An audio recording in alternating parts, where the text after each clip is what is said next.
The Weather View, now on BBC Two with Penny Tranter. Hello and welcome to Weather View. In the southern hemisphere, the peak of summer is now past, but it has been quite mild there.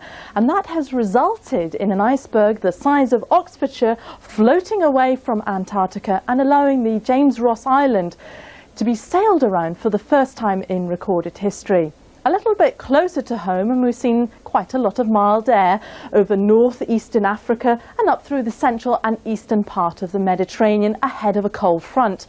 Behind it, it was really quite cold, and also it's been quite cool in Spain and Portugal, but relatively mild over northwestern parts of Europe. But coming back to that hot and cold weather, Algiers saw temperatures of just 11 degrees on Monday, and compare that to Malta with 22 and sunshine, and even further south, Tripoli, a hot 31 degrees, a good 14 degrees above what we normally expect at this time of the year. Well, as we go through the rest of this week, we can expect that very warm, hot weather to continue over much of northeast Africa. Also very warm too around the Balkans, up past the Black Sea towards the Ukraine, and remaining relatively mild over many northern parts of the continent. It was very mild too in many parts of Britain during Monday. Aberdeen, the mildest spot, with a high of 14 degrees Celsius.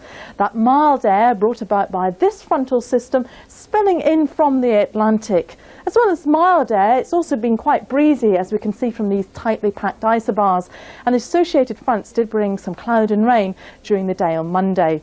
But for later on Tuesday, we've got to watch out for this cold front, which will be developing an area of low pressure on it as we go through the day, and that will bring very wet conditions to many parts of Northern Ireland, Northern England and southern Scotland, particularly later on in the day, before clearing away eastwards during Wednesday, introducing much colder, brighter and showery weather from the west.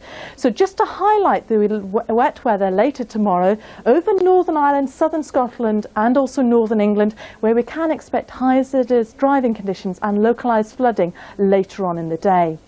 Well, earlier on in Monday we saw some rain over southeastern parts of England, also over Wales, and later on over central parts of Scotland. Later on tonight we can expect the cloud to thicken over Northern Ireland, southern Scotland and Northern England, bringing further rain. Further north, wintry showers over the north of Scotland, but further south mainly dry with some cloud from time to time, but really quite mild in the south, temperatures around 7 to 8 degrees. Tuesday morning starting off dry and fairly bright in central and eastern England, rather drizzly around the west and southern coast. And then as we go through the day, we see that very wet weather coming to many central areas with wintry showers to the north. And really quite cold in the north, but mild in the south. And then on Tuesday night, that rain plunges southwards, leaving cold, showery conditions to the north. And that's it. This Friday night on BBC Two, we look at man's fragile relationships with the rare and endangered species of the world around us.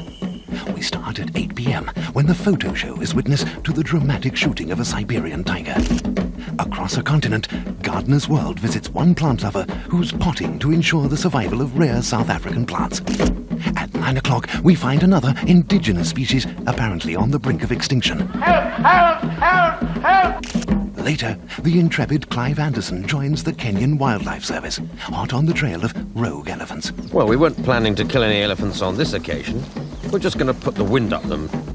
And finally, the Cars the Star celebrates the life of a long-gone but not forgotten breed, the classic Austin Healey. It's a wild Friday night on BBC Two.